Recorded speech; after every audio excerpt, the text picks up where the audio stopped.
OCS system आज आपण नवीन chapter चालू करणार आहे. ओसीएस सिस्टीम म्हणजे काय, तर हे जे आपल्याला समोर व्हिडिओमध्ये दिसतंय, तर जे आपल्या बॉडीतले जे काही कनेक्शन आहे, ते कनेक्शन कोण करतं, तर आपले बोन्स करतात.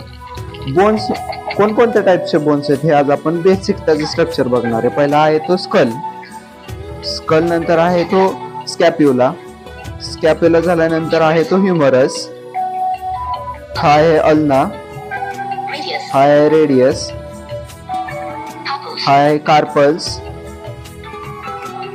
हे आहेत मेटाकार्पल्स, हे आहेत फॅलेंजेस,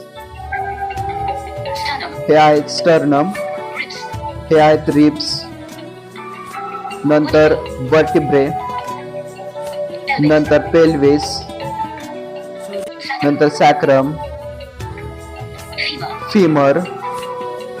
फिमरला थाय बोन म्हणतो आपण, हा आहे पटेला, टिबियाच्या पाठीमागं फेब्युला, त्याच्याकडे खाली टार्सल्स, मेटाटार्सल्स आणि फॅलेंजेस. हे झाले कम्प्लीट स्केलेटल सिस्टम आणि त्याचे बोन्सची नावं.